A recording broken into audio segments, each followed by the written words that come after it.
Okay, good morning traders, and welcome to the Pro Trader webinar series. Ends today. We have Options Millionaire. We've had Options Millionaire a few times on here for these Pro Trader webinars, and he streams with us every Thursday at 1 p.m. In our Discord channel and also on YouTube. Thursday at 1 p.m. We're very happy to have him for those streaming events, and please come. It's excellent stuff, as you'll see. Anyway, Andrew began trading 11 years ago when he became intrigued with all things related to investing. We've all been down that path, I believe, and the love of helping others intertwined with accomplishing such a difficult task as trading brought him to where he is today. He's a volume price analysis options trader with a strong emphasis on supply and demand. He believes the best indicator is the market itself. Here's Options Millionaire's YouTube, Twitter, and special offer from Bookmap. If you're interested, I'll paste these into the chat, both in Discord and YouTube, so that you can access it easily there. We go through the disclosures and turn it over to Andrew. General disclosure, all Bookmap Limited materials, information, and presentations are for educational purposes only and should not be considered specific investment advice nor recommendations. Risk disclosure, trading futures, equities, and digital currencies involves substantial risk of loss and is not suitable for all investors. Past performance is not necessarily indicative of future results. Andrew, if you want to share your screen, we'll get started.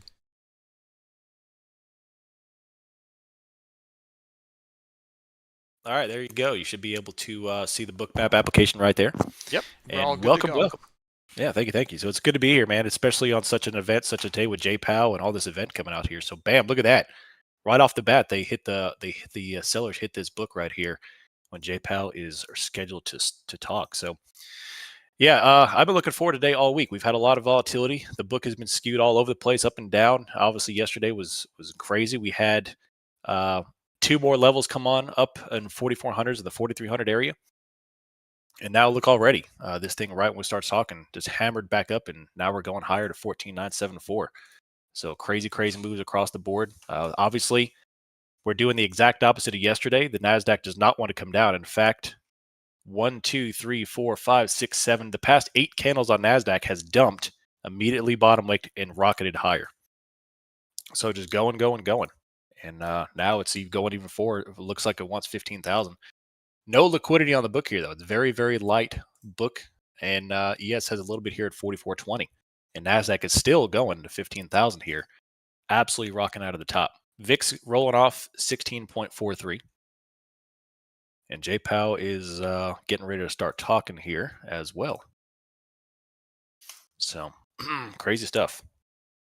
NASDAQ right now is already up 220 points off of yesterday's lows, and looking like the bulls are in control very much this morning so far. We'll see. So 324 on Microsoft. XLF got smoked this morning, back down. We have Amazon not feeling any love right now, just kind of hanging out near their open. Apple and Microsoft both put in new highs, and NASDAQ does not want to stop yet. So we'll see. Jay Powell is going to be talking here in a minute. We'll see how he starts to roll out, and we'll figure out exactly where this market's going to go today after yesterday's incredibly large sell-off. We'll see here. So my thesis throughout the week was early green followed by a lot of heaviness for the Jackson Hole. I thought we were going to have a massive sell-off with Jackson Hole. Yesterday, we got it. I was expecting it today. We got it yesterday, which now limits my downside expectations for today. And so far, man, look at that top wick. So volatile action here. That's this thing not rockets all the way back down. That was a 40, 50 point drop off, and now they're coming back down. Another big doji here on NASDAQ. So you see ES coming back down. We have an iceberg lower. We have NASDAQ liquidity down and up after another large top wick here. The sellers are hitting this thing over and over again, down to 14,937. We have the yields are very strong. So the 2-year yields are up over 5% again. Do not want to start. They don't really want to come away from that 2% mark. So nice stuff here. We've got Another large top wick on Nasdaq, and just like the past 8 candles, immediately bottom wicked and brought back to green. So the buyers are not letting go of the tape right here. Very, very stubborn buyers this morning, where it makes it difficult to trade because the sellers keep hitting it, dumping it back over, but then the buyers will hit it, bounce it back up, and it's causing doji after doji after doji, which makes for very aggravating price action to trade. Until we get some good directionality here, I'm hands off until I get something going here. 14,925 up top, or 14 lower, and then we have 1505 up top here with the CVD kind of just trickling back off. ES has this 4,400. That would be a nice retest, which is only 4 points down. And then we've got this block up here at 4,420. And here comes NASDAQ again, trickling back off. We didn't make a JPOW bingo? Yeah, for sure. All right, there's a little bit more red coming down. That's 14,913, and NASDAQ is rocketing down here, all the way down. Let's see where they want to go with this. That's breaking 14, or it looks like they want to test 900 here. And that right there alone was about a 90-point reversal on NASDAQ. So nasty stuff. Nasty stuff. Let's see if they want to take out this iceberg right here at 912. Nope, another bottom wick. I love it. It's crazy. Feel like I can't trust anything, including myself. Yeah. Well, it's all about being, we know what happens when JPOW talks. It's volatility. And although we want to, we love to want to take advantage of the volatility for big wins, but the volatility will reach in your pocket and take your lunch money. So we have to be very cautious. We see already, we opened up the day with a very, very weak liquidity. And now we have some great action finally starting to come into play here. So a little bit more red coming down and pushing down a little bit down to 14,916. Bottom wick back up here. Purple tie? Yeah. So let's, if you do want to listen to it, he is talking right now. And we'll see. Red candles.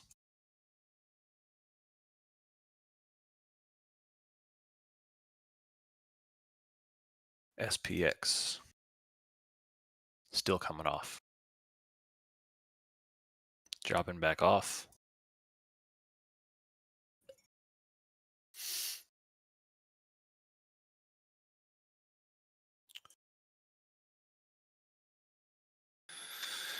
All right, so we have ES or NASDAQ coming down 14,890. We have ES, looks like it's trickling on down to 43.90, making it move lower. 43.85 on SPX. SPY is coming off deck down. ES is 43.94, which finally took out the pre-market little areas here, and they're going for a pre-market low of about 43.80. So watch those areas. NASDAQ, you see shifting liquidity down to 14,850. Still dropping.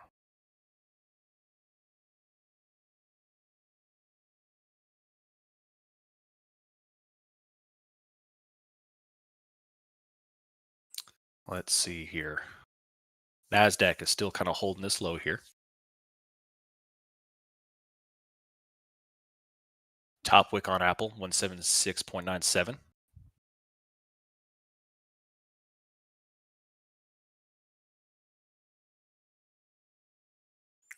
We have this main area here. So the only thing on the book here, the biggest order of the book for NASDAQ is down to 850 and still kind of creeping off.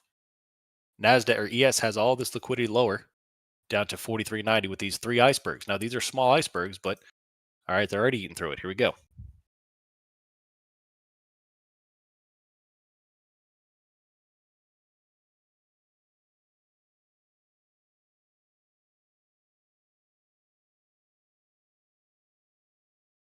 Still want to get through the iceberg. So want to be very much aware of this iceberg right here, kind of creeping back off.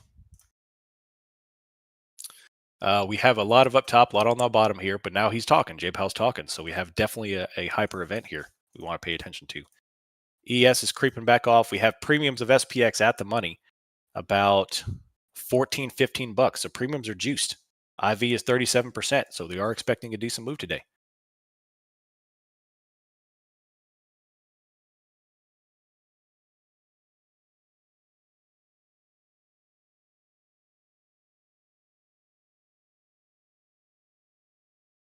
Icebergs, baby. Nice Twizzy.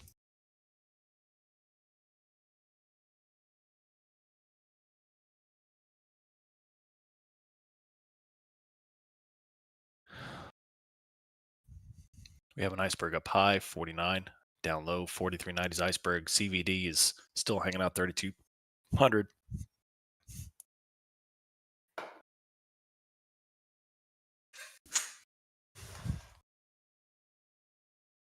All the way back up. Man, what a volatile market day.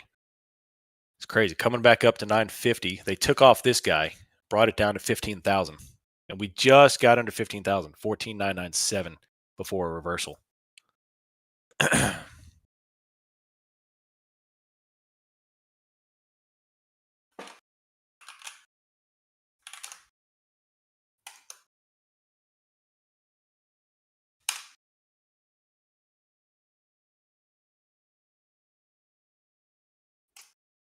I'm trying to talk and listen to him at the same time, so bear with me. All right, so we have some light icebergs on here, light liquidity. And the ES is building a little bit more structure up here at 44.20, 44.30. You see right up here. Now, the sellers aren't hitting this tape. So after yesterday, if the sellers don't continue to pressure down, then I think we're going to come up and wipe that 30. But we still have a lot of yabbing left to go with JPOW.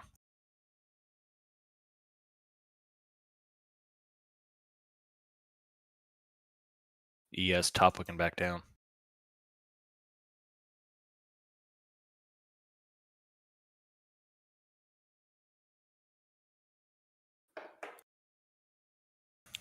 Macro levels are just like sweet as yoo-hoo today. Sweet as yoo-hoo. Coming on down, we have, watch this iceberg. Still very light. This is literally just not something I don't really pay attention to, but I want, every time I see one on here, I do want to kind of keep it in the back of my mind for building. So if this thing starts to pump 15, 100, 200, 1,000, then that'll give me some good direction of where this thing's about to go. But right now, these are just peanuts. Ain't nothing but a peanut. Yeah, buddy.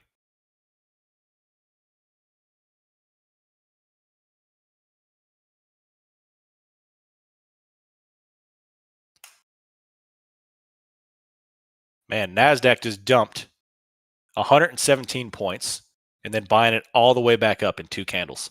100 points down, 100 points up. Crazy volatility.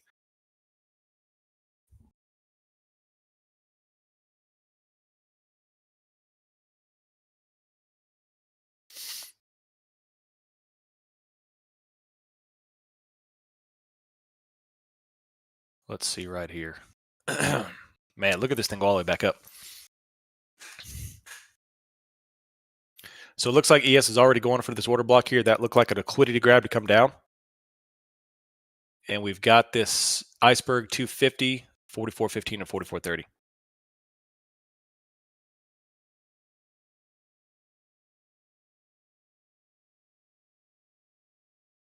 %2 is and remains target. Blah, blah, blah. 251, 62.11.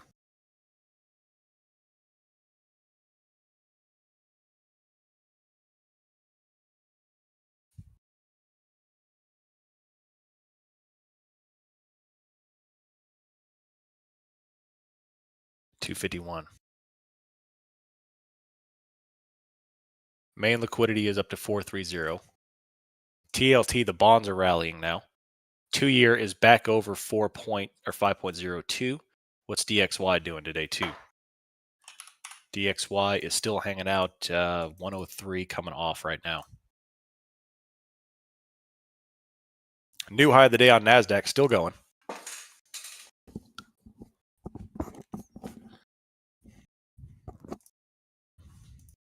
Wow.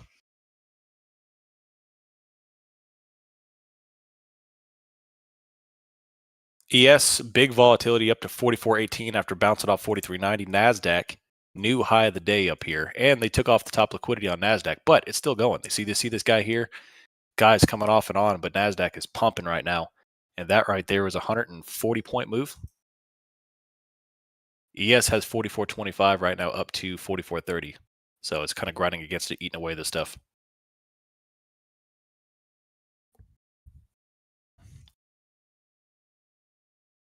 Wow, it's still going. NASDAQ is pumping. ES is 44.20.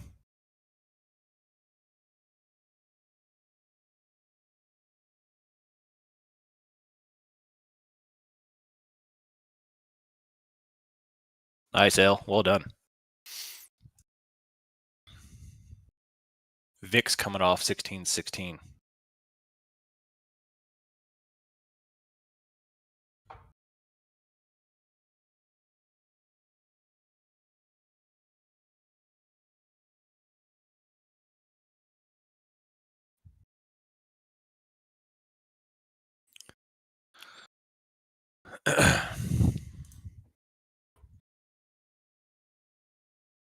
Yeah.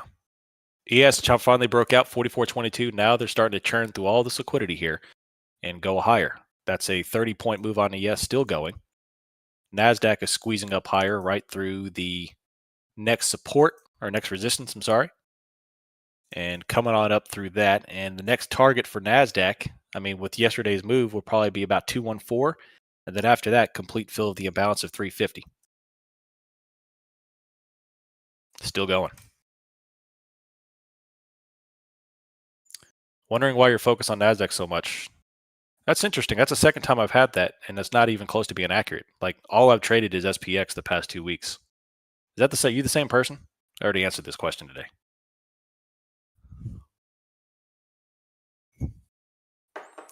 15,038 on NASDAQ, still climbing.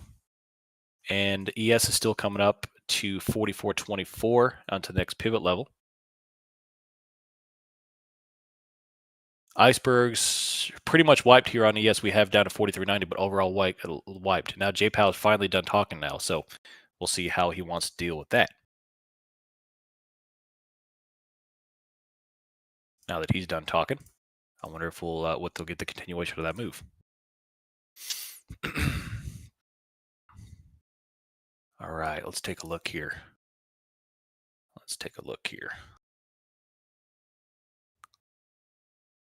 Still dropping off, 15,013.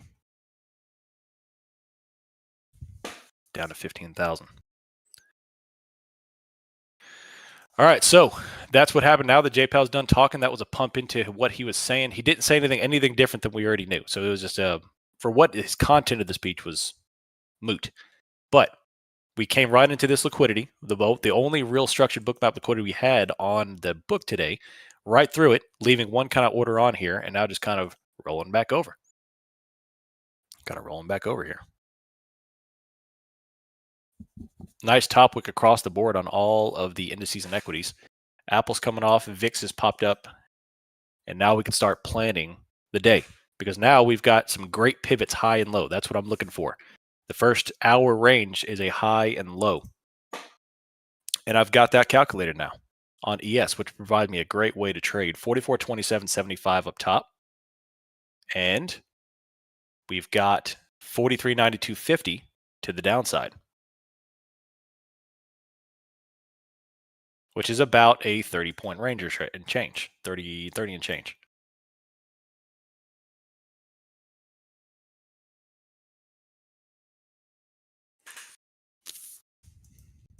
So, and right now we're right back to pretty much the open across the board, NASDAQ and ES, all the way back down.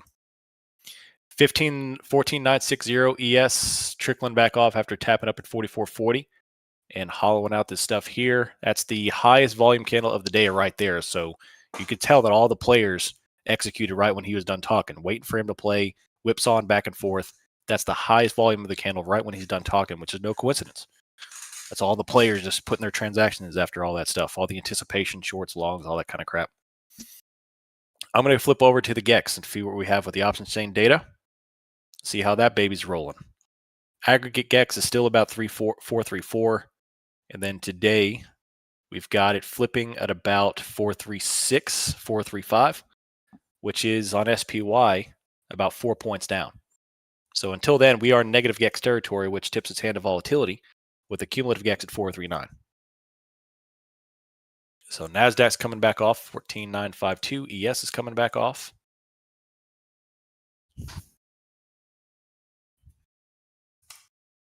All the way back down. Which way is going to be the real move? Because right now we just have a very large range day. Is this the move down? XLF is dropping big time. All of tech is dropping big time.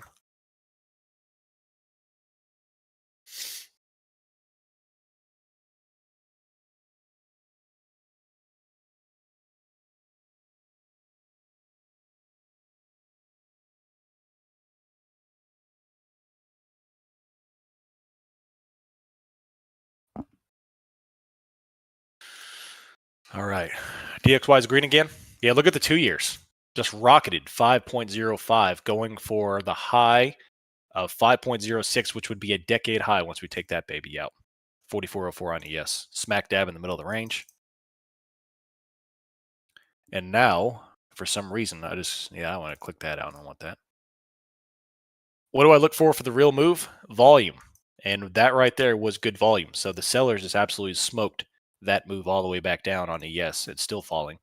NASDAQ is still creeping down here too. Dropping.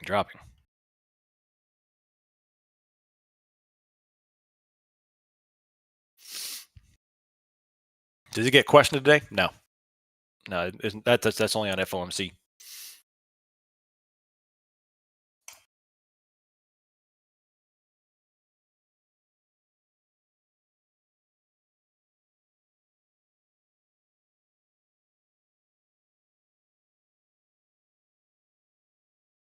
All right, 1491. No, I didn't take it as a criticism. It was just odd that I've got that question twice today, and I was wondering why.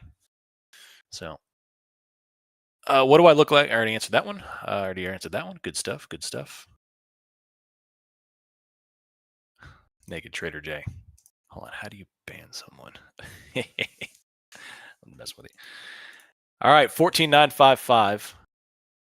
And once again, smack back, right back dab into the open. 14952, man. A lot of moves up, a lot of moves down, and pinned. ES is smack dab in the middle of the range here too. So unless you caught those big, quick moves, right now we're just still kind of waiting for a directional point. And it's starting to kind of roll over here. We're starting to see a little bit of weakness. XLF is at lows of the day.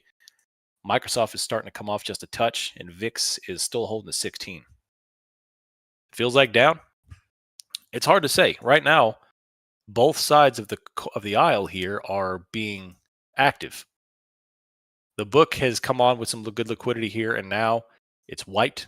There's pretty much nothing on NASDAQ to really speak of. ES had all this crap up here that they have filled 4420. 4450s further on up 247. And then we've got this 4375. But over and out, you see this guy come off. Now 4305 is going stronger, but that's so far down. I don't like to look at those on a single day perspective. That's a big ask. So 4409, 4420. You see this guy shifting the bids down here. 43123 down to 4421. And still coming off here on 4397 ES. NASDAQ is creeping off here too. On down. Pretty heavy move so far. Is it going to keep going? That's the question. Is it going to keep going? 4397, 912. We've got this 93.2 on ES. NASDAQ has, on down to 14,850 and still dropping.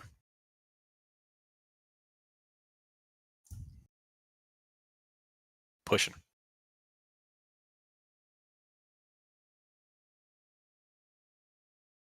$898. US 2 years at 5.04. See, the yields are rocketing right now.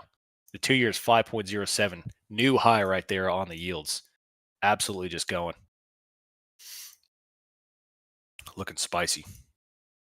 So ES just came on back down and tapped 43.92, which was the prior pivot low, and bounced right back up, 43.92. So nasty action. NASDAQ just top wicked on back down as well, and looking pretty gross. So a little bit of pressure coming in.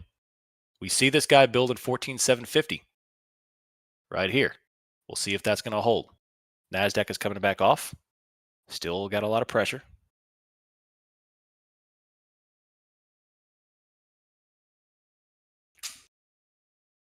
ES is holding nicely that 43.9250 area.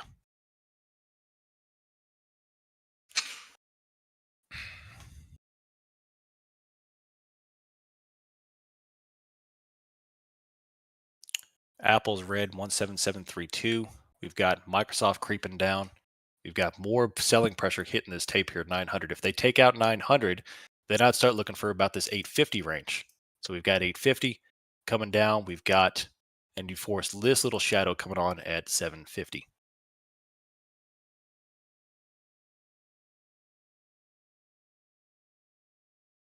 There goes Apple creeping down. Creeping down. Still carving out the morning range. Yeah. Yeah. Let's come over to ES as well.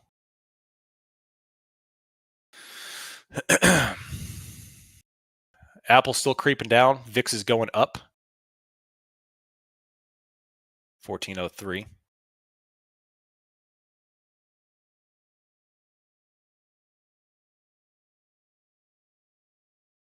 Waiting for the drop past 43.75 on SPX and make a move. Yeah, and there goes NASDAQ rolling over right there. So coming on down lows of the day. ES, new low of the day as well. Nice pressure coming back off. I am short NASDAQ on this move. Just shorted at 907 here with this lot of this shifting back over and coming down right there. Premiums are a touch high in SPX, so I'm going to bring this thing up, and this thing is rolling over nicely. NASDAQ's coming off. We have liquidity in 850. If we can get to 750, this would be beautiful right there. 14,867. We have pre-market lows way on down at 784, which is another 100 points on down. So yeah, hit the like if you feel adequately stimulated. There you go. Any emphasis on breaking the yellow line? I'm assuming that's POC. That is a session range POC, correct? I just went from a 60% loss to a 10% win because I shorted way too early. That's okay. You got some win, baby. So still coming off here. We see that the structure is breaking down quickly. We've already taken out the low of the day, which is a pretty bearish indication.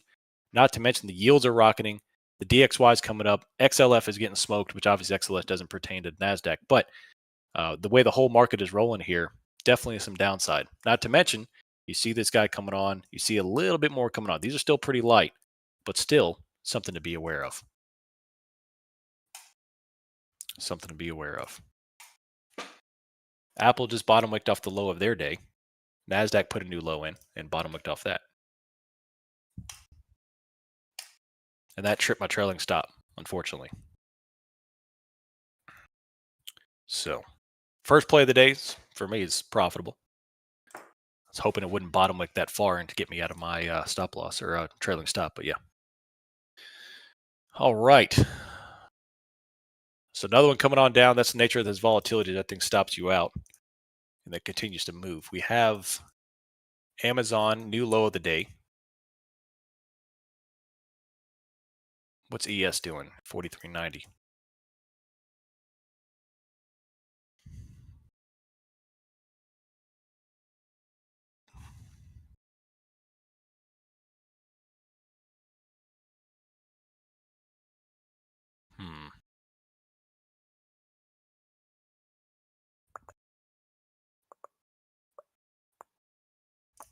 Do you take it, Super Econ? That's beautiful.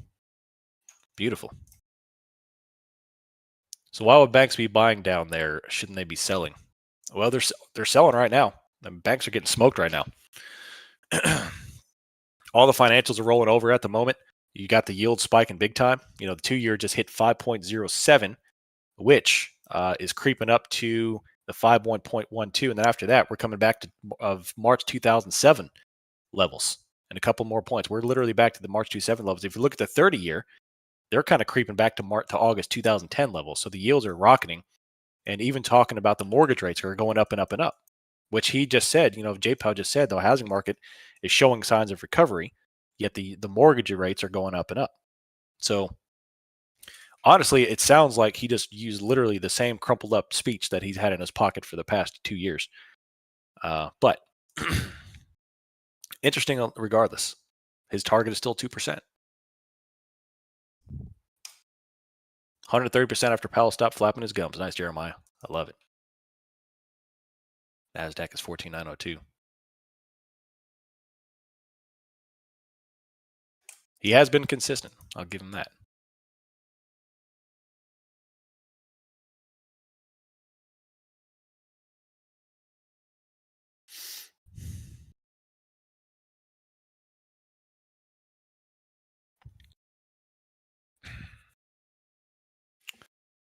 All righty, 14,872. NASDAQ is still creeping off here.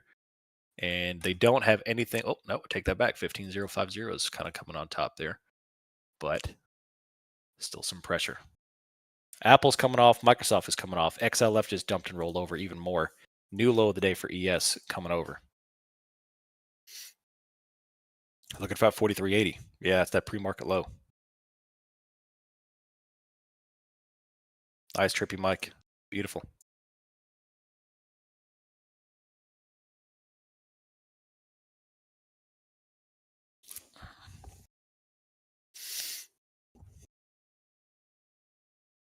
$14,873. Man, just sinking lower. There's no buying right now. Looks like we have 14,850 is a little bit lower. 14,850 would put us in the consolidation throughout the night.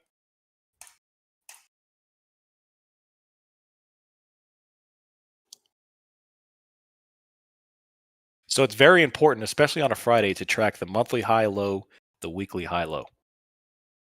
And the weekly high low is a little bit further on down in the 43.50 range. So still a good ways to go, but still, in the event that things get heavy, you want to be aware of that. Significant levels. VIX is all the way back up to 1680. And they're still red overall, but rolling.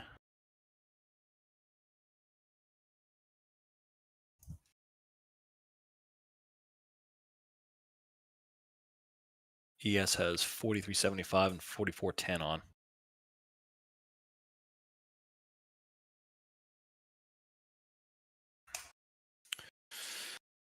All right, shaking and baking.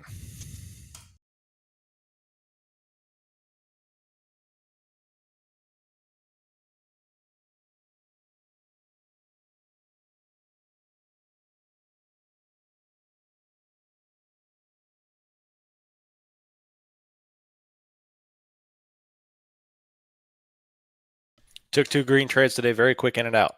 ES short, NASDAQ short. Not using stops. I don't want to lock in a loss. That's all right. That's good stuff. 2 green trades. That's all you can ask for, right? NASDAQ is 14,880 and still holding. Now, looking at the volume here, 5-15 minute, we are working on a lower volume candle after the big move earlier.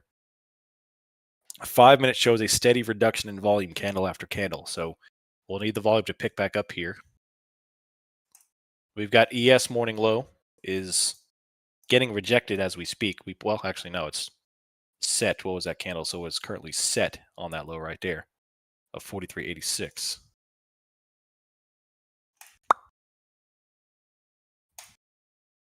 Apple is 176.92 and top wicking. Not a lot of buyer strength here.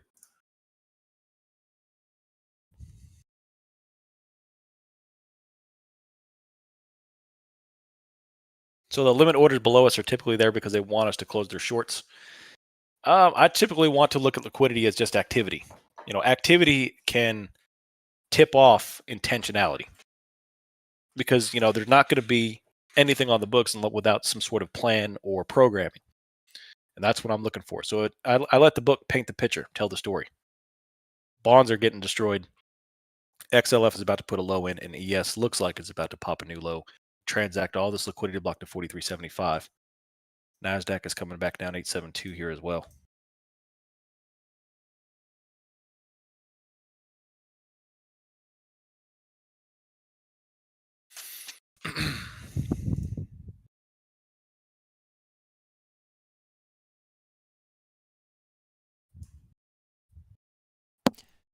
Hey, Andrew, a couple of questions for you. Sir. So I just want to go over, so you took a couple of trades earlier, very quick. And when did you take those? So that one trade I took, let me go over on my chart here. Hold on a second. I'll get that. About 9:25. I shorted 14,907. And my intent for that trade was it looked like things were getting pretty heavy, and I saw this guy on the books stacking lower on NASDAQ. So for me, I wanted to put on some risk to see if we did start to liquidate, that I could catch this runner down to 750, 850. So the first 5 minutes of a trade for me are, the most crucial times. That's a make or break period. So what I typically do is I enter a trade, and this one went in my favor very quickly. So I go ahead and I move my stop, my trailing stop, into profitability, and then after that I go hands off and I let the market trend where I hope it would. And unfortunately, it bounced back up and tripped my stop. Now it looks like it's going to continue on down, but that was my intent, and that's kind of how I catch trends. As I enter, I adjust my trailing stop to give it a little breathing room, and then if it keeps on going, then I play hopscotch with my trailing stop, move it closer, closer, closer, and I ride the trend. And unfortunately, that one came all the way back up. That's the nature of volatility, is that it came back up like 30, 40 points and stopped out my trailing stop. Still profitable, but not nearly as profitable as I was hoping to be. Right, right. No, I mean, I guess I kind of digging into the point, like you took it before the event. And because the event, the fundamental event, or Powell speaking, we don't know what's going to happen there. Oh, this was after. This was right. That was 9:30 Central. That was a 10:30 Eastern. So a couple minutes. Yeah. Okay. Yeah. Man, ES is coming off now. So now we're coming back down to attack this liquidity level 14.8 that we was looking for, right there. So new low on ES. NASDAQ is getting pretty heavy.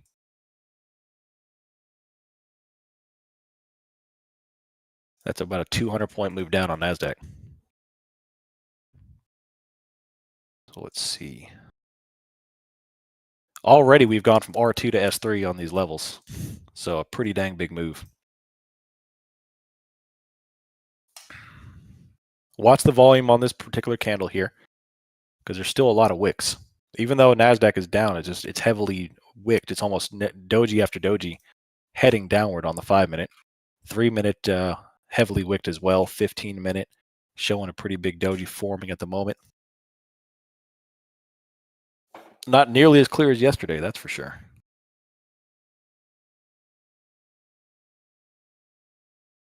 $14,800 on. And ES has his 43.80 with this iceberg here. You see this guy shifting lower. So two little icebergs coming on. We'll watch these guys.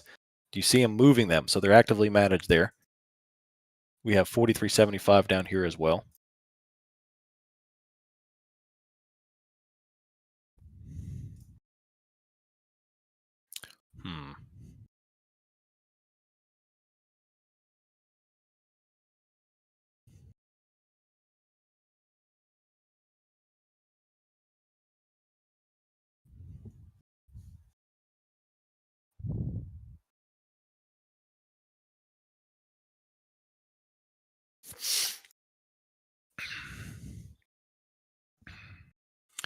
All right. So we have a little bit of increase in volume on this particular candle with kind of both sides here. NASDAQ is 15,864. Top wick on Apple. We'll see where we got. We had this guy start to come on, off and on, right down here at 800. And of course, this guy filling down to 750.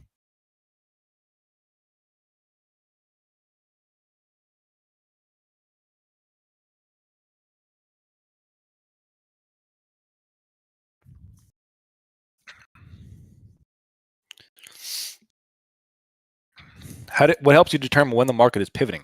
Volume. Volume is a big determinant on when the market wants to pivot. So if I see, for example, right here, we've heavily wicked down into the 14,840 area. We've got a doji on NASDAQ forming and an increase in volume. So the sellers or the buyers definitely stepped in on this particular candle. And that's what I'm looking for here. Now, they didn't step in a huge way, but enough where we have stopping volume. And now NASDAQ is bouncing back up, and we just put on a 50-point bounce back up to 884.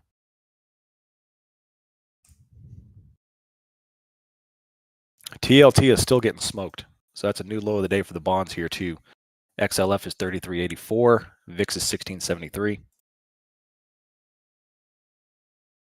Nice little bounce here by NASDAQ, 14,881.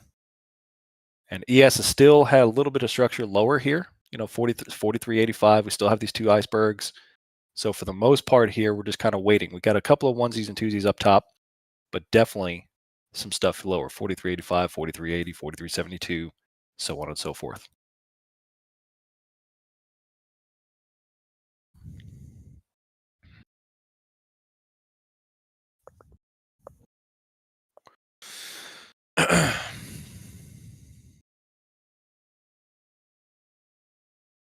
$14,877.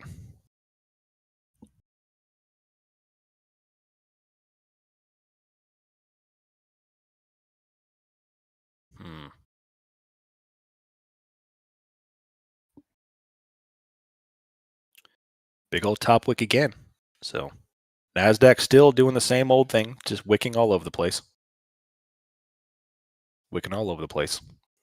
We have 14,870 on NASDAQ. ES is top wicking, holding the morning low. The morning low right now on ES is 43.86. And right now they're pinned to that level. NASDAQ is top wicking down in the 14,860 level. Big old top wick. Sellers still controlling the tape on that one. Now let's see if they can hold that. 14,864. And let's see if ES can shift down to 43.80.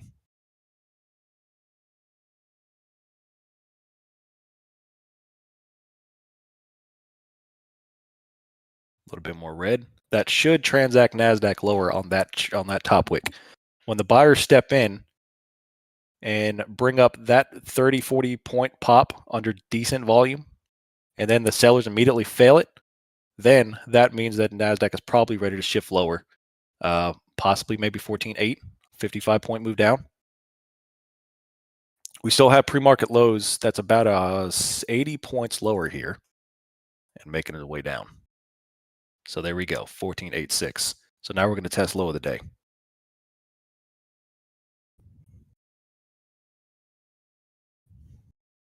Watch this guy right here, 14,800.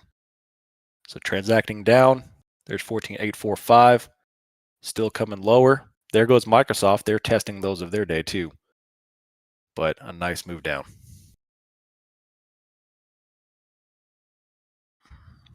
850, 847. Apple's red.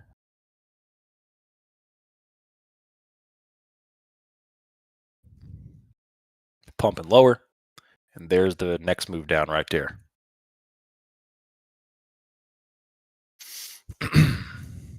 New low of the day on NASDAQ. So that was a VPA move right there.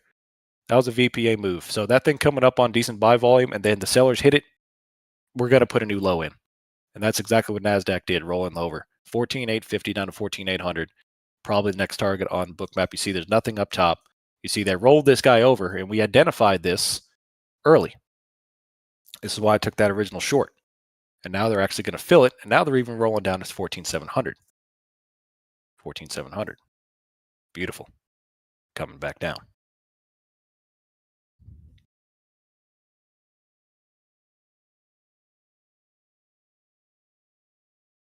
So for my tier 2 members, watch out. We do have some support coming out.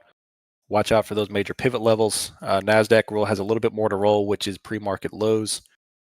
We've got 43.82 coming off. They took off this guy on the book. ES still has some structure down to 43.70, which probably will be transacted momentarily.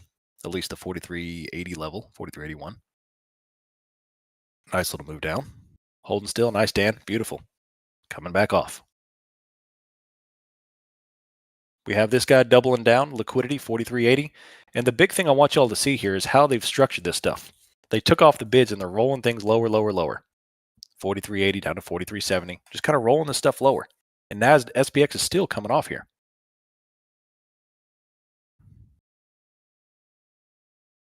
$43.78.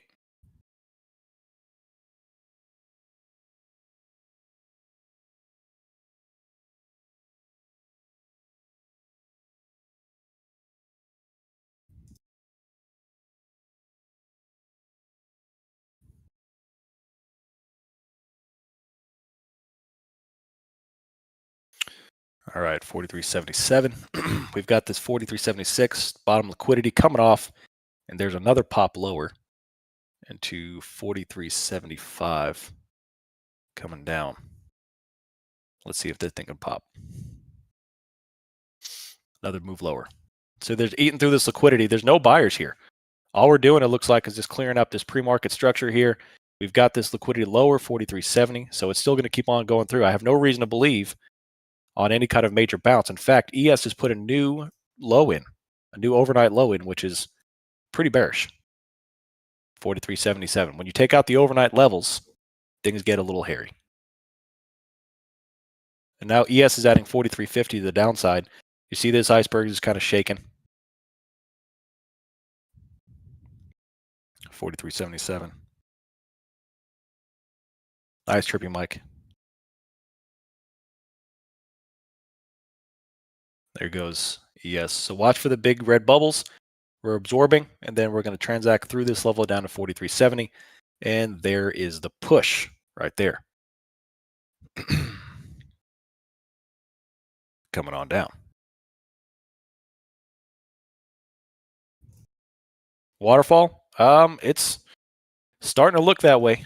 Starting to look that way. All the markets have shifted red. So ES is 43.74 coming back down. We have 43.70 still dropping off as well.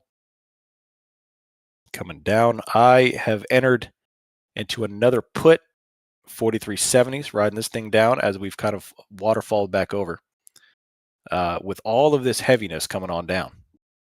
Not to mention, we've already taken out the day's lows, pre-market lows, prior pivots. We've taken out, now we're heading down to the GEX flip, which will flip us into positive GEX territory, which is another 2 points down on SPY. So it's just coming on down. It's coming on down. And now that we have had all that wiki action in the morning, that we've transacted through all those levels, it's just pure seller's action. We have 43.70. After that, 43.50. NASDAQ is rolling things over. There's a vast expanse of openness here on the book with a little bit down to 14.737. It's amazing. Beautiful. What a move. NASDAQ is down 50 points. I'm sorry, ES is down 50 points. NASDAQ is down nearly 300 points from that high pivot. Yeah, 250 points. I'll give it 250 points. But still nice. So now it is on decreasing volume. So we have to look for some sort of at least consolidation and refresh to get the sellers back in the game here. But right now we're holding 43.74. Took profit at PM low, captured 17 points. Nice juice box. Beautiful. Beautiful.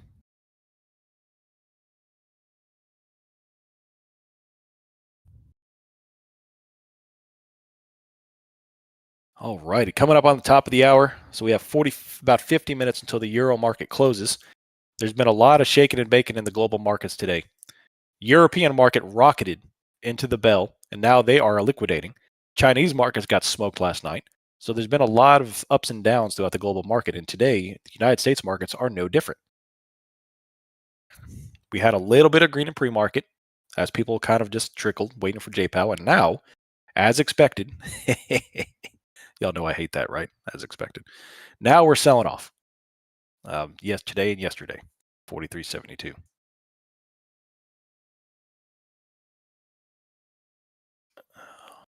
There's a pump in volume, so I'm going to use that as an opportunity to exit my 43.70 puts. Let me bring up my order form right there. And there's my price. Outskis. 153% on 0 SPX 0 DTE. Nice, Dan. That's beautiful. This past 2 weeks have been a gold mine. Yeah, buddy. Got enough money to get you some gabagoo. So yeah, what we're seeing here is NASDAQ, and we're looking at ES kind of creeping off. Now, we still have a lot down at 43.60, 43.70, 43.50. So my thesis is still down on the day. Now, we're not going to have without some ups and downs, of course, but the way the market's looking, not to mention from a VPA standpoint, volume price analysis, zooming out on the daily, weekly, monthly, the sellers have absolute control of the tape. So you can't get caught into the buyers hitting after yesterday. You do not want to get in the habit of longing after the largest red candle and the strongest sell of the past year. And now we're teed up for continuation. Once we have the JPOW shakeout, pretty red move, and we have shifting down to 43.50. And time will tell when we fill this guy right here. Don't sleep on this guy either. Not to mention the seasonality of September. Yeah, Dan, you're killing it, man. If I gave out traders of the month, you would get it. You'd get it. Well done. Killing it.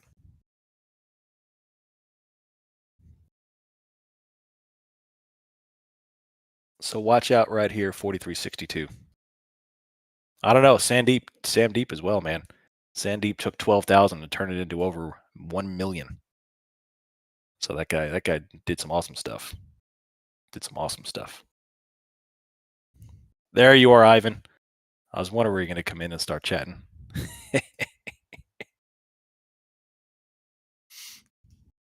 43.62. And NASDAQ has no real good liquidity here except this guy. All right, let me take a look at the GEX again. Make sure they're not shifting because we are reaching the top of the hour, which usually shifts top of the hour.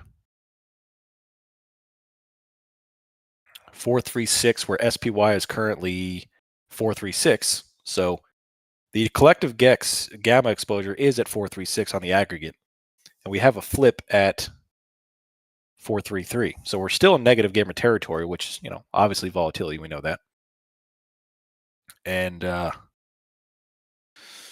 see, 43.74. Still no buyers. Still no buyers present. So I'm going to flip over the 15-minute. What do we have on the 15-minute from a VPS perspective is all down candles. All down candles. Top wick on 43.73 to flip that green back to red. NASDAQ is building 14.750. ES has this guy at 43.70 and 43.62.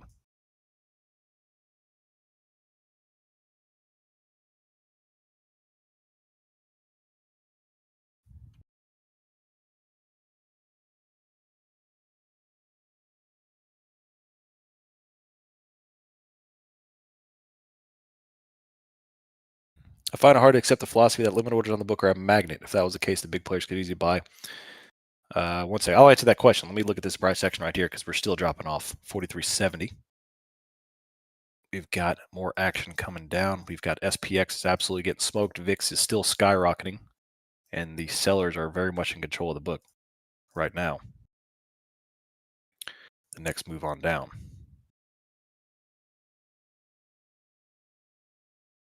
14.786.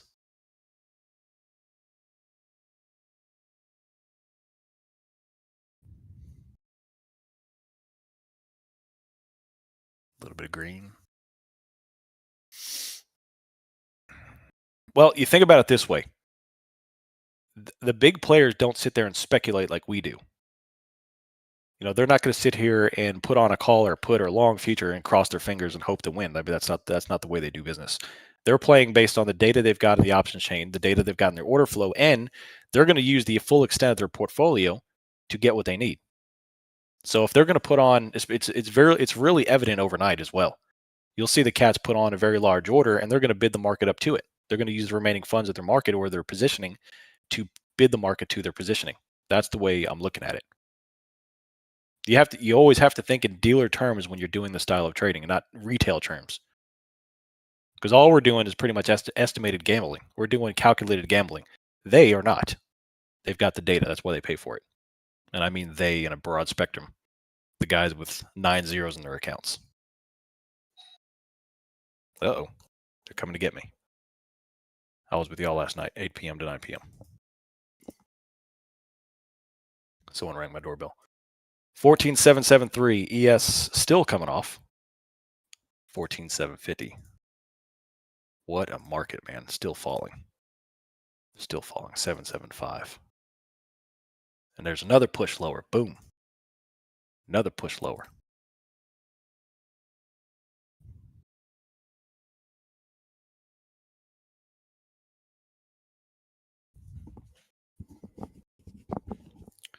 see.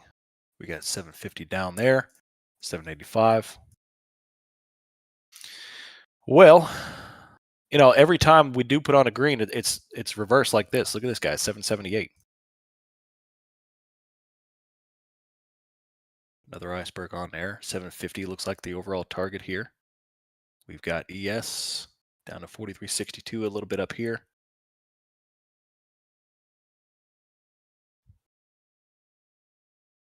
Another top wick.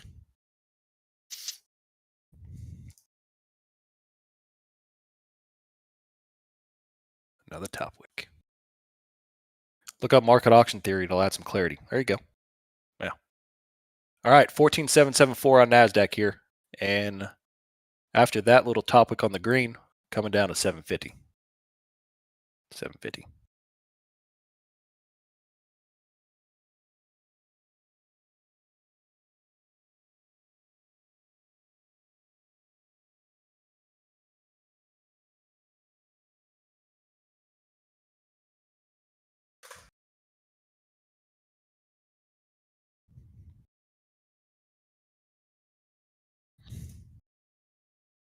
Decreasing volume, yes, a firm.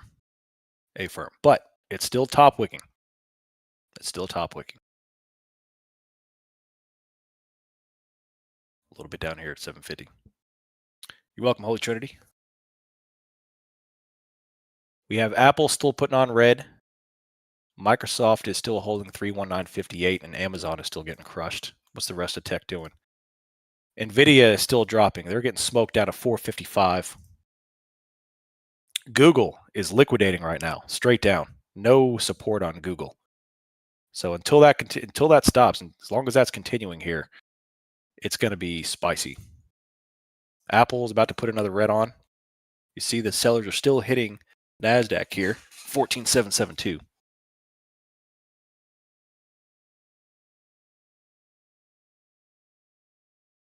We got weekly lows coming down here as well. Yeah, definitely. 770. There's another red pump right down, 763. Look at that move down right there. So the sellers are hitting.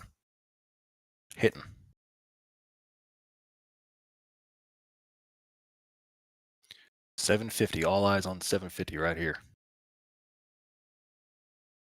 Still coming down.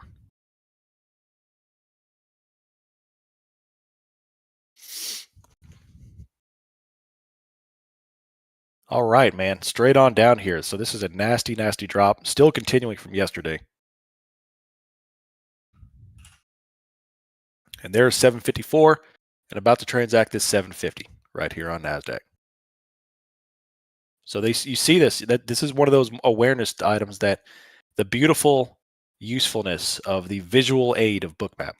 By the way, we just bounced out of resistance. So beautiful aid here is that being able to see it. You know, when we were up here at 7, 14, 8, 14,900, you saw them start to put this on 850, 800, 750. Even if just a little bit, you see them start to put that stuff on there. And that's like, all right, they are stacking the book. The book is now being skewed heavily to the downside here. And just rolling over. And now we've got 750, which is the last main target, but they're still adding lower, but this is the big dog, 750 right here. And that's what, 300 points on NASDAQ right there? ES is down 60 points, 50 points. So crazy. Any books I recommend? Absolutely. Complete Guide to Volume Price Analysis. That's my #1 book I recommend by Anna Coley. Fantastic book on the relationship between volume and price action. And honestly, I'm very, very picky with the tools that I add. I've tested out a dozen, two dozen tools in the past couple of years on what can give me an edge. And Bookmap is the only one that kind of made it through the filter because tracking order flow ties right in with volume. I'm a volume trader, so it makes sense to me for me to be able to track the liquidity on the book so accurately, because then it's basically a representation of future volume, untransacted volume, which is great. If you could tie in historical with future, you can get a good idea of what's to come.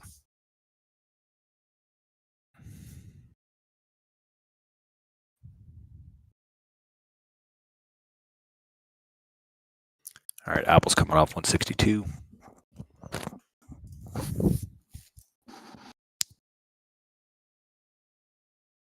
Another top wick. So if you just same old thing there, man.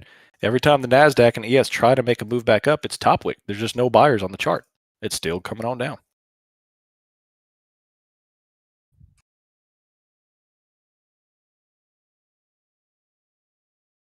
We've got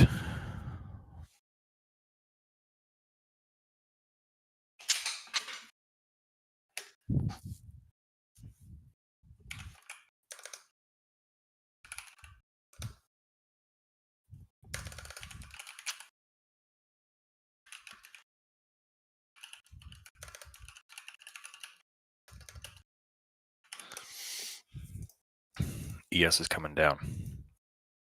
43.67 top wick.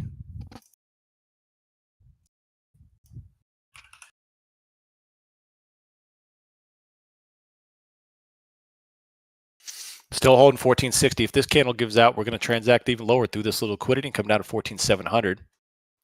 And ES has this 43.62, still straight down.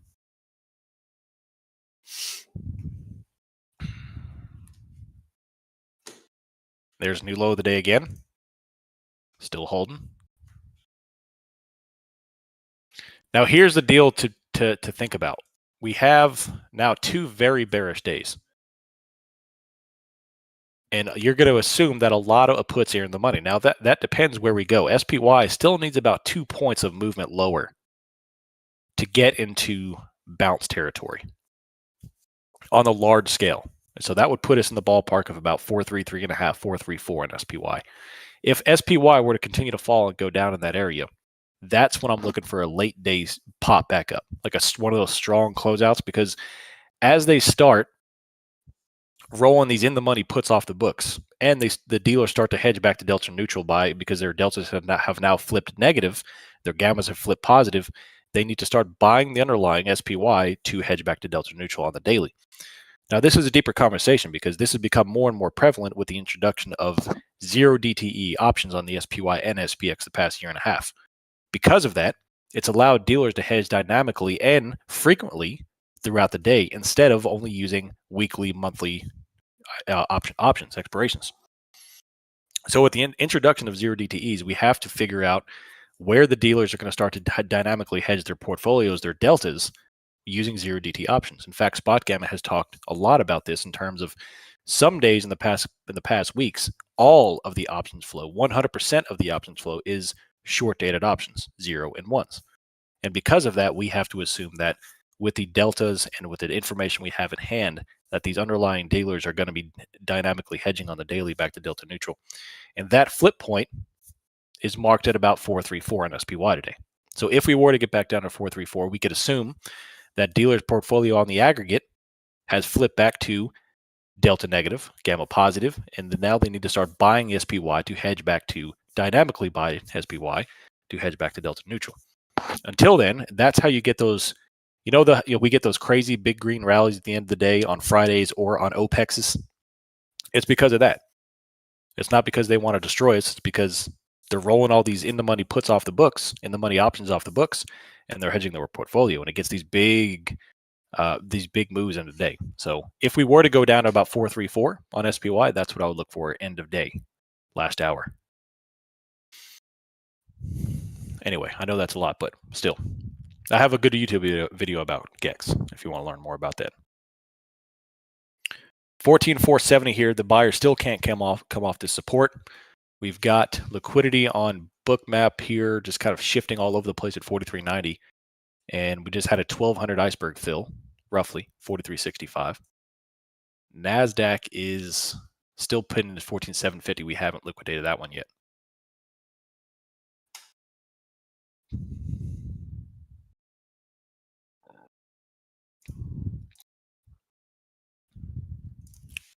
Boom.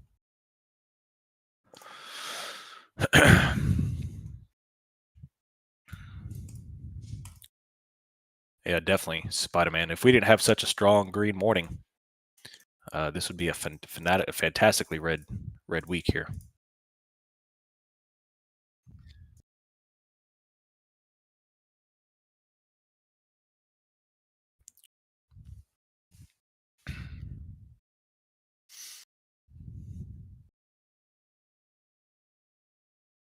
A little bit of green.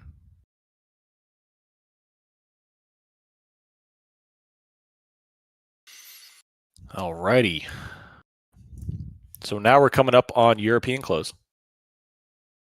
We've got pre-market lows on NASDAQ, prior pre-market lows at 14,787, which looks like they're rejecting. So from a VPA standpoint here, we need to, if you want continuation down, you need a support resistance flip. So we have a prior support that we have now breached lower. You want to come up and retest that level and now turn that prior support into a resistance and you fall back down. That appears what we're trying to transact right now. If that were to happen, I'd look for a rejection of approximately 4380 on ES and NASDAQ at approximately 14,790 on NASDAQ.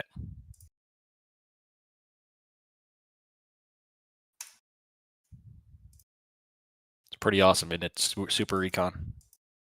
It's kind of ridiculous at this point. The past 2-3 weeks, man, have been unbelievable for these levels. It's ridiculous. I would pat myself on the back when my shoulder's a little sore from playing softball yesterday.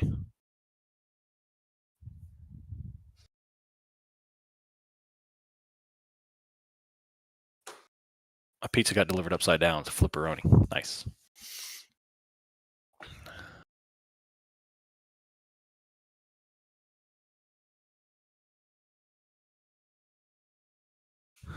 $14,815 here. ES is coming back up. Nice little pump back up. Repeats doesn't see need now for additional. Am I tired, or does that sentence not make any sense? Repeats doesn't see need now for additional rate hikes.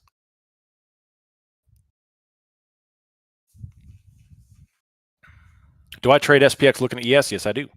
So I track both S&P. I track ES and SPY. I trade SPX. In my opinion, SPX offers me no value to chart it. Why? Because SPX is not traded. There's no volume on SPX. So I only track ES and S&P SPY. I think it's very important to track both. SPY is great for dealers to dynamically hedge. They have to actually buy the share, the SPY underlying. ES is great for directional plays and for the introduction of volatility around global markets. So when global players, Chinese, European players, all are coming in and out of the United States market, they're going to do that through ES and NASDAQ and so forth, especially overnight.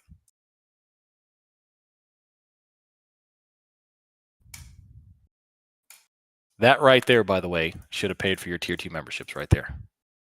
Unbelievable. Unbelievable. The psychology of leaving a significant amount of money on the table the past couple of days is hard to handle. Any tips on for handling that and not just FOMOing? Trailing stops. That's it. Now, I talk about trailing stops again all over the place a lot, but let's look at my first trade this morning, the NASDAQ short. That's an example of when trailing stops hurt you because everything was right about my analysis. I was looking for Bookmap to flow lower. I was looking for the volume to come in, the price action to shift lower. So I put on a NASDAQ short. And if that trailing stop had not have hit, that would have been 200 point profit per contract. But because of the volatility of the market and we had a 30, 40 point wick, it wicked me out of the trade. However, if you continue to apply that style of consistency with trailing stops, all you need is 1 or 2 times a quarter for that not to transact. And then you'll catch a big trend. But there's no real good way to tell you to hang on for a trend without telling you. It's just unrealistic to tell you to white knuckle a trade into a big trend because you're going to face a lot of stuff. And obviously one side of it is a technically sound entry, but the other side is management. And you do that through trailing stops. So we have this iceberg coming up here. They remove the 14,750.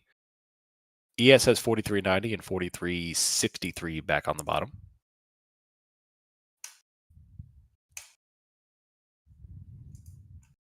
So I want to show y'all something. This is pretty spectacular. It's pretty spectacular.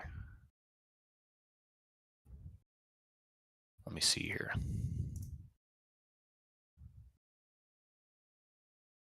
Change windows. let's see here. So a lot of the tier 2 members just made a good amount of money, and I'll show you why. Tell me why.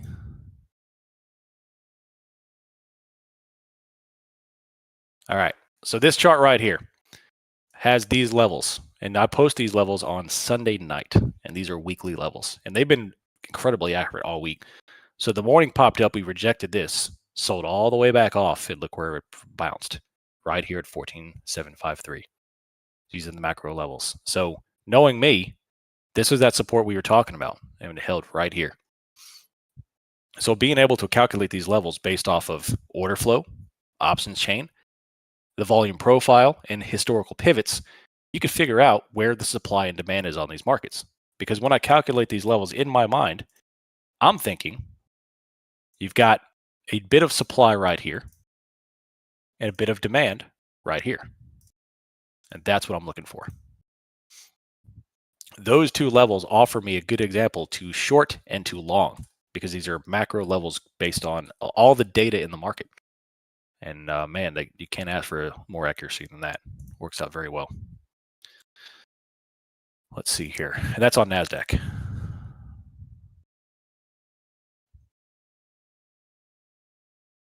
Right there. And now back to Bookmap. 43.90 and 43.60 down here. Pivot on the dot. Yeah. So now you could see that they've shifted this thing back up. They've got this 43.90, and now they're building back 43.80, 43.65, 43.50, so on and so forth. What I'm going to be doing, though, because I don't want to be caught off sides here, 10-yard penalty, is I don't want to sleep on anything up here. So I'm still going to be pinging up here to make sure they're not stacking liquidity. I would expect to start stacking some liquidity to the upside in the last hour or two of the day if we continue on down into 433, 434, just like we talked about earlier. But that's strictly dependent on that movement. When you start getting these puts so far in the money, you can't expect this thing to continue on going. What's up? But can you put the chart here in the chat? Yeah, I can. My bad, bro. I've got like 4 windows I'm monitoring now, so bear with me. Bear with me. You're welcome. All righty.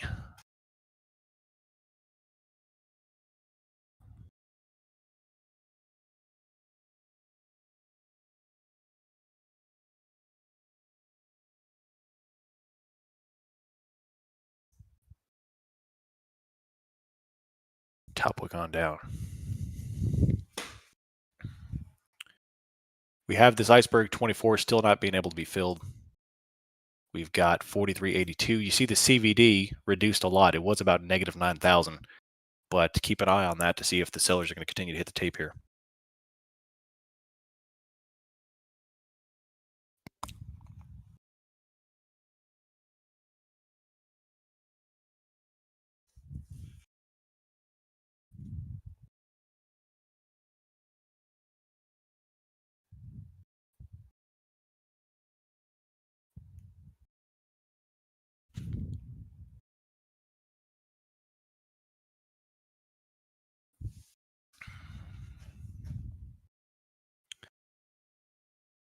All right, 14,817. We have 15 minutes till Euro close. Then we'll have a little bit of influx. What's the Euro markets doing right now?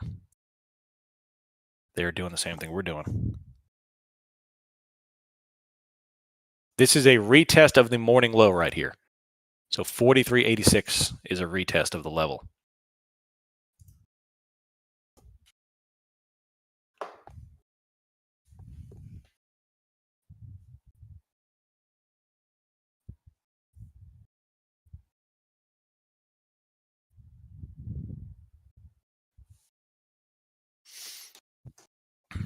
I only see one 15-minute green candle. Yep, so far that's accurate. On the 15-minute scale, we have one green with a top wick, and now we've got this one. But the 43.86 morning, the 43.86 level on ES is the morning low. That's that 1 hour low. It's set that range. We've come up and tapped that. Now you see, not only are we not adding any new liquidity up here, they've taken off the 43.90.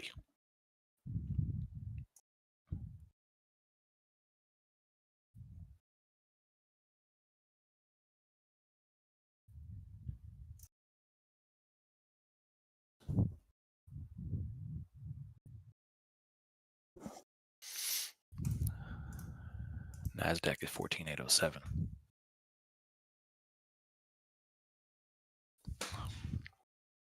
My thesis for the day still remains down, even after all of this, until a certain point.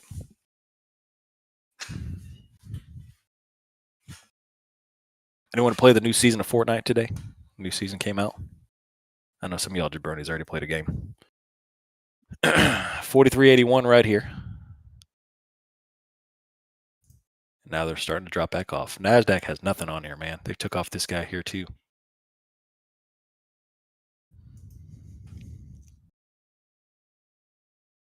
Move lower, 43.78.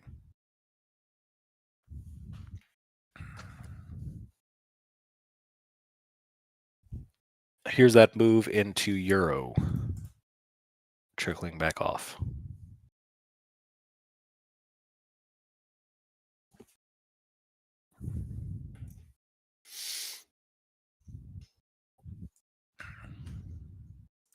TLT looks like a sine curve. There goes tech. So Microsoft new low of the day. Amazon and Apple both low of the day here too, making a test of low of the day. But yeah, Microsoft just put a new one in. Nvidia is getting destroyed. 454. Google's down. Tesla is giving back all their gains. Meta is getting smoked. XLF try to put on a recovery, but overall down. Let me look through the X sectors here. 43.77. Oh, nice tool, man. That's where I entered. Nice. Have I heard of a new game called Starfield? Yeah, definitely. Looks good.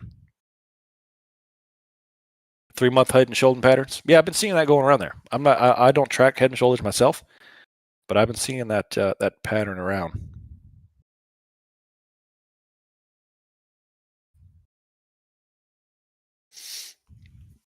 Now go the way. Yeah. Shake it out, Spider-Man. That's right. Shake it out. Now I am going to go over and take a look at the flow on options, see what it's looking like. And just as expected, heavy put flow today. Heavy put flow across the board. All techs are having heavy put flow today. Put buying. How do I upgrade to tier 2? Yeah, go ahead and cancel your tier 1 and just go ahead and sign up for tier 2 and we'll take care of the rest. Shoot a DM over to Mrs. OM too, and we'll get to straighten it out. She's my assistant to the the regional manager.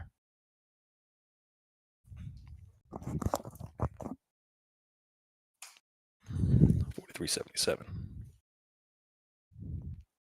We're still pinned at 43.80. We're smack dab under the morning low. Or how about City Skylines 2? That comes out in October. Super excited for that. Acting like I even have time to play video games. I'm super excited to pay for it and download it and then never play it. Let's say that. What channel is OM monitoring on the Bookmap server? It'll be on the Options Millionaire Futures channel. Do I look at all the cues with the NDX? Yes, I do. Yes, I do.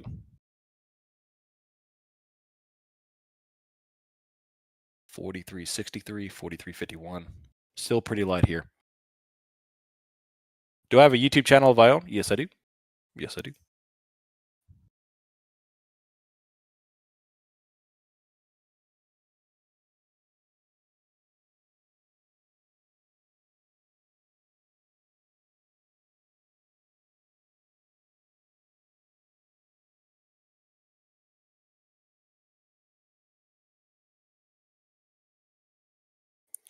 All right, 43.78.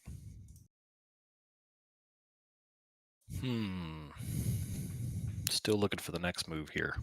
Taking a couple of trades today, and I'm really looking for my continuation move, which may not come for another half hour or so. But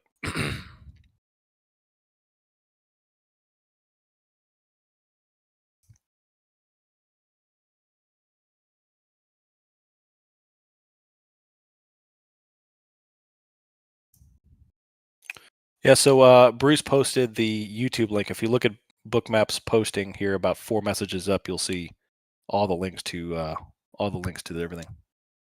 The Bookmap affiliate code, YouTube channel, all that stuff.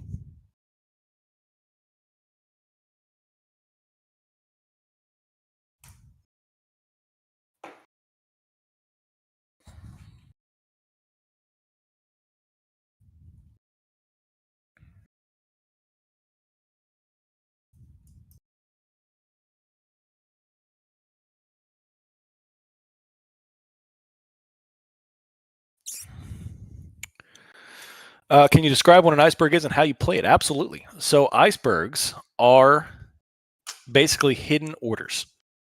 You see like this guy right here. We don't know how big that is. And the reason why they call it icebergs is because of the obvious. You look at an iceberg, 90% of the iceberg is under the water. You can't see it. 10% is above the water. Good little metaphor.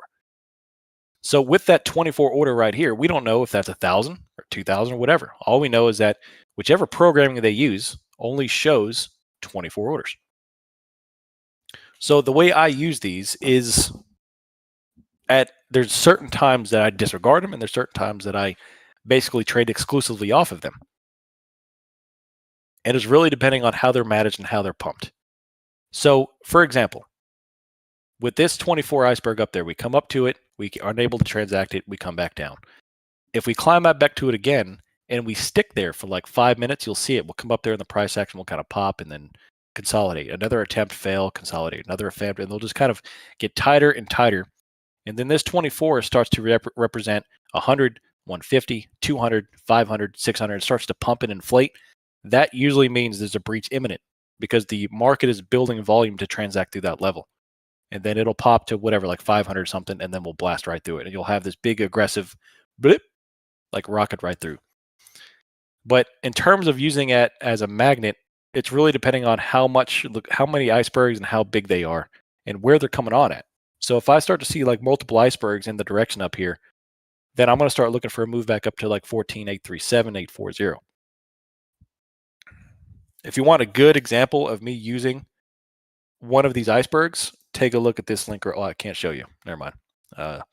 Yeah, so if you go to my YouTube channel, the last video I posted, Managing a Trade Step by Step, is the title of the video. It goes over exactly that. I took a trade that resulted in about 100 and something percent strictly based on using these icebergs. And it kind of walks through how I use Bookmap and the icebergs to tie it all together. So take a look at that. It's a good example.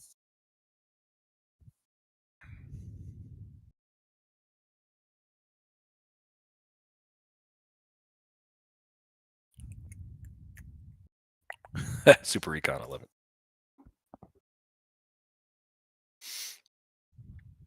You're welcome, Zanrot. You're welcome. Name sounds familiar. You've been around for a while? Have you been to the channel before? I remember that name. Bottom wick here to 43.80. And we're still holding the 43.80 zone, which is just under the morning low. Since day one, off and on. There you go. Yeah, I remember. I remember.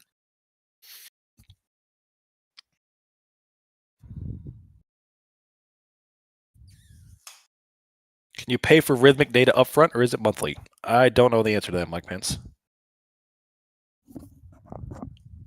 I don't know the answer to that. I pay for it monthly. All right, green back up here. Going for this 840. We are approaching the European close.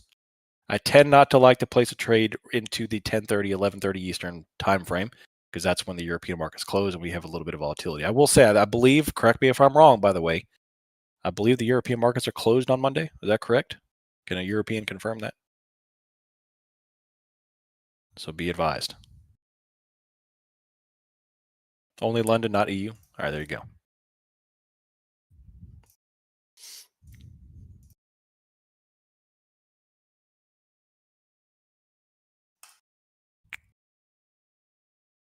What do you think about NVIDIA making the same move like Tesla after ER? I will take a look. I will take a look. Let's see. 231. Tesla.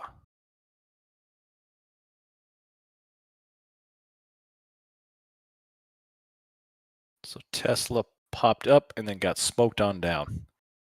I mean, I wrote up earlier that, when did I write that? this week sometime, I wrote that I think the markets they're about to rotate lower. I think Nvidia was the last source of helium to inflate this balloon, and everyone's all eyes on Nvidia. And all of August has been terrible except for the 3 days in earnings. And now that Nvidia earnings are known and we're kind of liquidating off of that, I think we're going to rotate back down to the 4200s at least on a yes.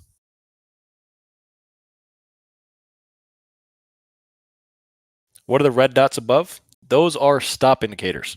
There's a subchart and on-chart indicator.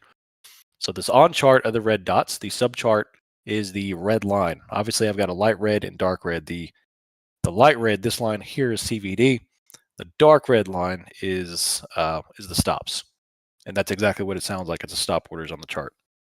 That indicator, by the way, you can get the MBO package. It's the stops and icebergs indicator. There's a reason why it's on my chart and nothing else. It's because it's incredibly, incredibly useful.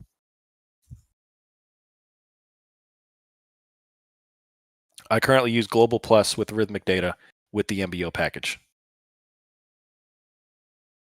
All right, ES is coming back up, 43.90.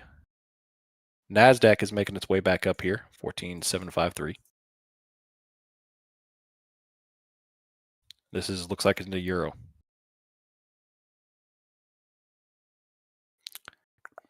I do, Callie. I do. It should be in the stream analysis channel.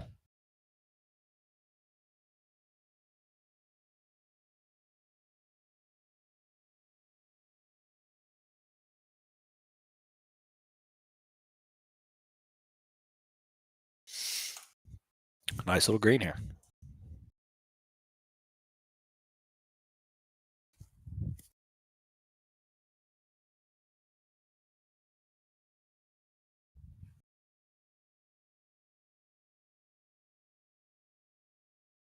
What'd you do, Dan Quixote?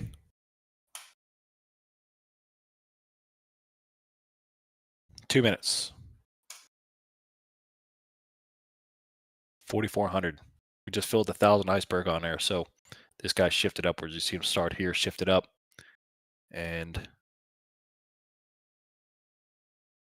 into the 43.90 level.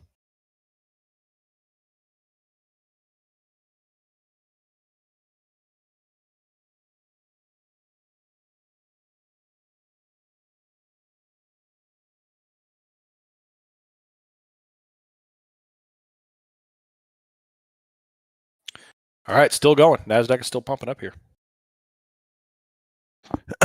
With that thesis of expecting ES to visit 4,200 levels, why not enter some swing plays? It's a good point. As bearish as I am, I know how difficult it is to short the market. So it requires impeccable timing to take that type of play. But yes, you're absolutely right. Nice little pop here on ES already coming all the way back up from 43.65 to 96. So a 31 point move. NASDAQ is blasting too.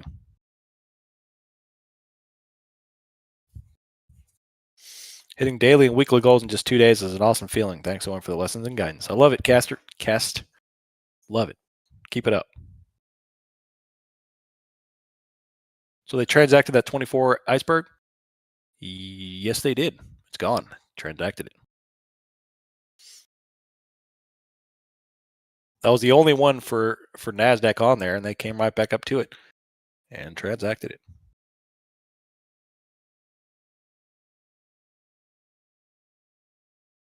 Andrew, just a note on the icebergs. So when the 24 shows in the current market, those are 24 transactions. So we know only the icebergs that have transacted, not how many are out there. Oh, I see. I see. And it's the same with the stops too. These are the transactions. We know that they are stops, but we don't know where the stops are. We just know that they transacted. That makes sense. I see. But you're spot on. We don't know how many are behind the iceberg altogether. Definitely. Yeah. Appreciate the clarification. Good stuff. Yeah, I love that indicator, man. It's been I'm constantly going through all the Bookmap add-ons and like looking and testing, and and seeing at it. And this one was the only one that was like really so far is like, man, I love this thing. It gives a lot of good clarity behind what's going on behind the curtains. Yeah, it's fantastic. Love the way you're using the order book in the heat map. You know, it's almost like you're using the dome, but just on much higher time frames, looking at the map. Yeah. So before I found Bookmap, I was always, watching the DOM and the level 2 data in my options anyway. And I'm watching the orders, where they're putting orders on to kind of drive sentiment for direction. So that's why, like, this, having this visual aid is awesome, and it's always helped me a lot. So I'm always trying to either, zoom in to kind of get exactly where the intricacies are, or zoom out and find out where the overarching liquidity levels are to kind of figure out where are dealers positioning themselves. And it's helped me. I mean, I know I use it differently than some people, but this style works for me, and I love being able to figure out where the close stuff is and where the zoomed out stuff is to kind of give me a sentiment, litmus test basically of sorts of today's market. Yeah, precisely.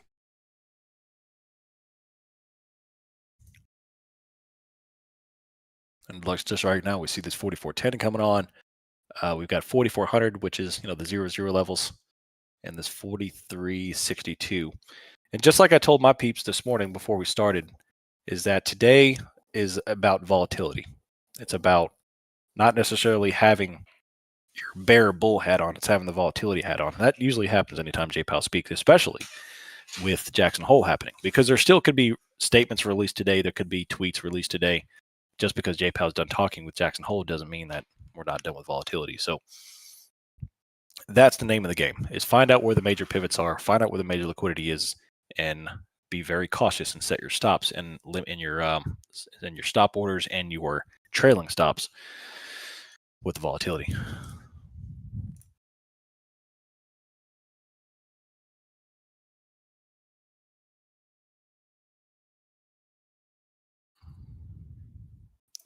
Reminder, if you made big profits today, there's still time to give them back. I think I'm done. Nice, OG. That's a fantastic sentiment. Y'all know that I tend to stop trading after 11 o'clock Central, 12 o'clock Eastern.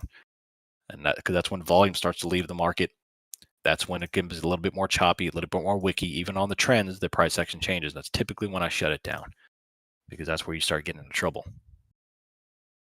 Start giving back profits. And one of my biggest pet peeves is giving back profits from the morning.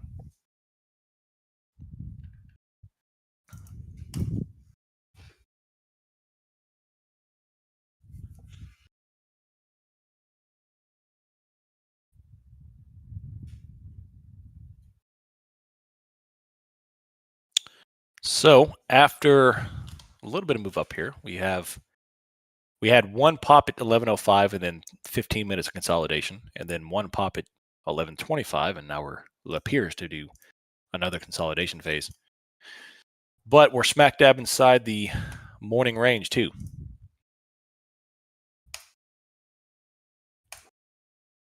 Most likely.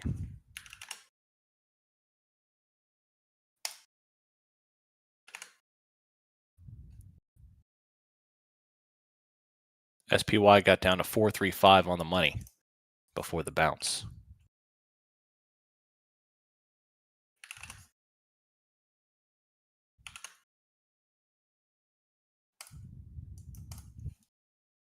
It looks like they want that 4,400.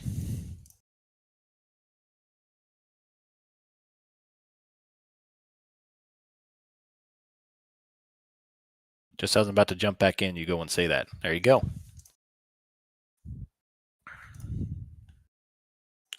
So nice little move up here.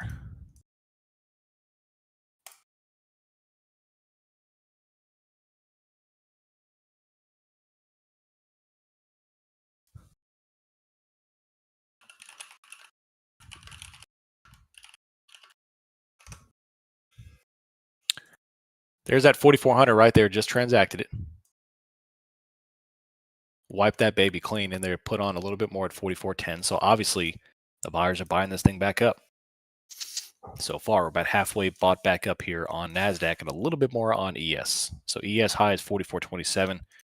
We're at 4,400. That already is about a 40-point bounce, 35-point bounce on ES.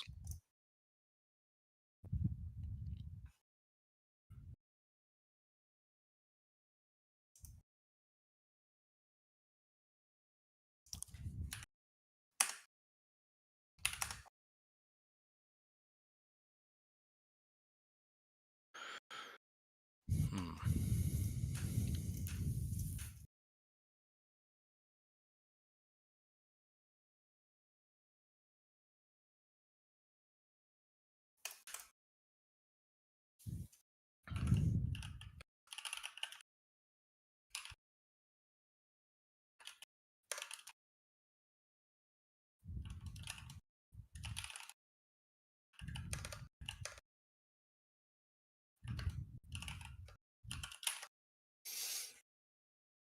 14,870. I'm head out to get my full-time job. 52% on your port. Nice, Bobby. It's incredible. And you're killing it. A lot of people killing it. TLT is about to take out the prior week's highs, hanging out at 95. So TLT, the bonds made a great recovery the last half of the week. A lot of volatility up and down there too, but they held that lower 90 range beautifully well.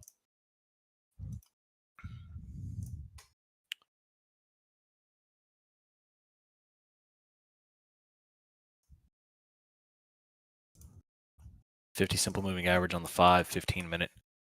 So NASDAQ is in the middle of their range, which is also the 50 simple moving average on the 15-minute chart. I don't track them too often, but it is a good example of some interior price action. On the doji, the 2-hour chart has a very large doji,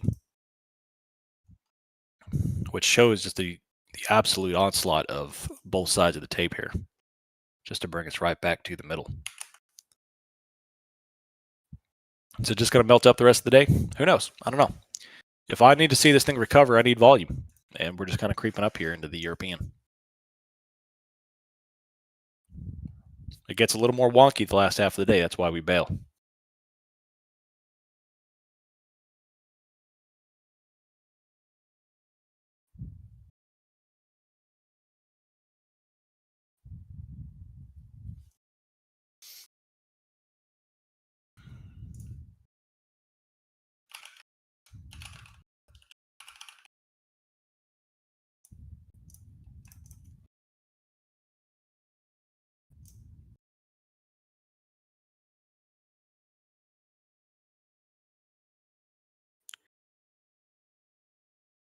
So Andrew, just to kind of sum up a few things here that just really like what you're doing. The way that you're using this heat map, like we mentioned, kind of like a dome, just on much higher time frame, looking at your support and resistance, and constantly understanding that context between the volume and the liquidity.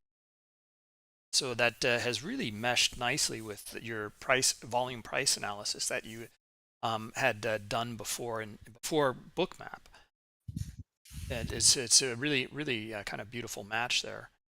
And then then you're looking at, you got your fundamentals, you've got your day planned out. You're looking for you had the Jackson Hole summit and Jay Powell speaking, and then you were looking at the correlated markets as well, the treasuries, the bonds, the notes, the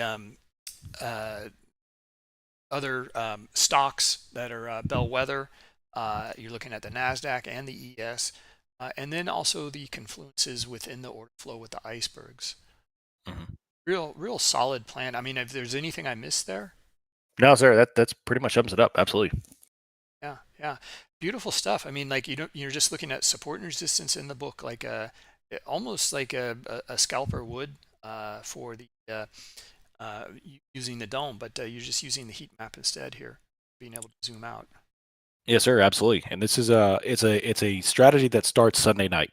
And I start Sunday night planning I call it the big to small. It goes from the big analysis from the monthly chart all the way down to the 5-minute chart, and I'm trying to plot what the big picture is, and then I refine it and I treat it as 5 different markets, Monday through Friday, 5 different markets. And I try to really do that analysis to kind of give me the overarching theme for that particular day. So even if I am scalping, I want to scalp in the direction of the theme for the day. and that helps me do that. And then monitoring, of course, everything else helps me have adjust the shifting of the volume of the actual direction. Yeah, yeah.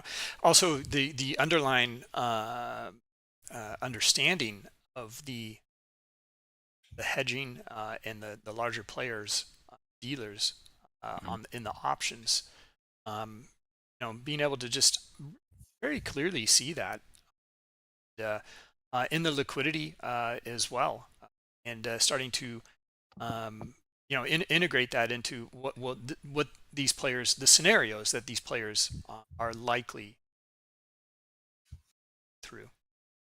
Absolutely. Yeah, I'm a firm believer that the retail trader needs to try to think like the big dogs in understanding their dynamic hedging capabilities and the requirements, which you can really that's a lot of people who don't understand it, they call it manipulation. They call it these markets are rigged when it's not. They might be manipulated, but not in the way that people think. It's just the fact that there's hedging requirements.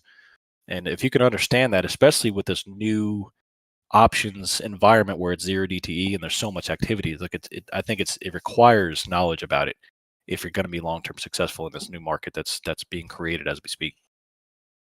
Yeah, no, it's a great point. And so everyone, I put in the links here for Options Millionaire. Got his YouTube and special offers from him on app, as well as his Twitter. Reach out to him for his services for the tier 1 and tier 2 trading room.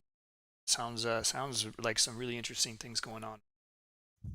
Yes, sir. Yes, sir. I appreciate the help, and of course, I love being a part of Bookmap, and I appreciate the opportunities. Yeah, thank you very much. Well, we can wrap it up, Andrew. Anyway, any last words that you want to end with? Really, it's tread the rest of the day cautiously, and look for how this market's going to close. I do believe we're going to have some fireworks the last hour and a half, whether it be up or down. We have some obviously options chain data lower, and of course, if they decide to unwind these positions, we can have one of those big pops. But I would probably sit on my hands until the last hour and a half and go from there. But I definitely appreciate y'all coming out and watching and supporting, and the comments and questions. I love it. The interaction is great. Excellent, excellent. Well, yeah, thank you very much, Andrew, and we'll do it again. Always great to have you on here. Yes, sir. It's good to be a part of it. I appreciate it. Okay, everyone, have a good day. This will be up on our YouTube channel immediately for recording if you want to take a look at it. Thanks, Bruce. I appreciate it. Okay, thank you, Andrew. Have a good day. Bye bye. You too.